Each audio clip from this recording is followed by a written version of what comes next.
Okay, so here we are. We're going to take a look at onions and nothing. So to make it a little bit easier for me to dig through here, I have set up the camera on my computer.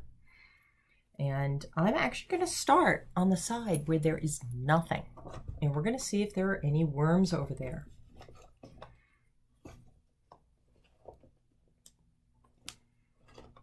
You know, because, oh, guess what? There is. There is. You know, what can you infer from that, observation? So all we're doing right now are making observations. So just sharing facts with you, no opinions or anything, and I'm getting some more. Now I'm in the middle section. I only had one really far over to the edge, but even in the middle, there is no food. So,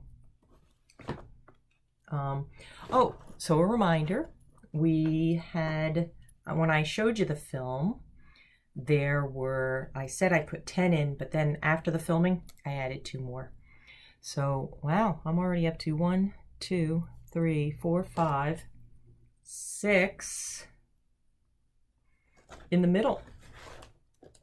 And the middle also has no food. 7. We have a good amount of moisture though. Not too wet, but they do like some moisture. We didn't have them dry out. Okay, I'm gonna check over by the onions now. I'm really gonna have to wash my hands after this because I smell those onions. Oh, we've got one over here. Ooh, really close. He's in those onions. He says, leave me alone. I was happy in there. So 1, 2, 3. Okay, I got 3. They were really close in tight to the onions. Oh, some are crawling off this paper towel. Hope you guys are keeping track of the numbers. It's part of why we have a journal, so we can write down all of our data. Okay, so let's take a look. Let's take a closer look. So I had 1, 2, 3, 4 were caught up in the onions. 1 was way over on the other side, away from all the food. Okay, let me set this bucket down. And wow, I got a lot here. 1, 2, 3, 4, 5, 6, 7, 8, 9, 10. I thought I only put 12 in this thing. Maybe I put more, didn't realize it. They tend to stick together. 1, 2. So I got 10 in the middle, 4 off to the side where there were onions, and then 1 like totally over where there was nothing. So I'm gonna lift this up for you guys to see, but let's see. There you go. And you see they're all trying to wiggle away. So I have a feeling with this experiment, I might have to put them back. Let's put them back. I'll get all the onions over to one side. Maybe they weren't super hungry, so they weren't deciding yet what they wanted to do. So maybe one day is not enough for them. So I'm gonna put 1 back over on that side. I'm gonna put the 4 that were on top of the onions back in the onion. You guys liked being underneath. That's where you'll go. And I'm gonna put the others back in the middle. Okay. There we go. Right back in the middle. And I have to put my signs back. So I'm gonna set this experiment back up again. And you know what? We'll check in 3 days. Okay, so here we are.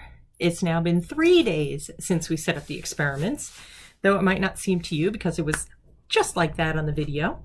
I'm hoping this is how I shared it with you the last time, where on this side was nothing and the other side was onions. I'm pretty sure that's how I had it. Anyway, we're gonna dig through here and see if we have some different results. I probably should have not fed the worms for 3 days so that then they'd be hungry. And at which point then we could see what they liked over the other. However, that's not how we initially set it up. So we're going to work with what we had and see if now, at least leaving them for 3 days, if that might give us some more meaningful results.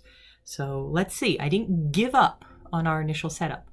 But as I've stated other times, sometimes that's what science is, trial and error. Not everything works out the way you expect, so you have to think about it. What could I have done differently? Maybe my expectations were totally wrong, and that's okay. Now, in this case, we had no food versus onion. So let's see how that goes. And I might actually fast forward through some of this because it's kind of boring watching me dig for worms.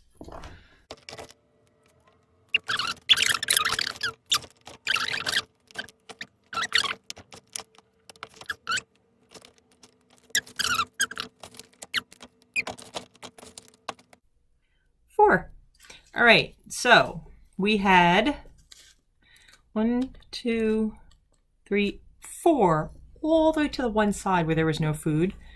There was also no food in the middle. 1, 2, 3, 4 were there, and 4 were over by the onion. So I don't know if this is my cat's digging in another one. Hey, stop. Don't know if this is conclusive or not. So I'm just sharing you data, and you guys make conclusions from there. Okay, so we could talk about different ways if we were to do it again, how we'd set it up. We could talk about, is this actually telling us anything? So that's the next step, is analyzing your data and seeing if you can make a definitive response. Do worms respond differently if things like food change in their environment?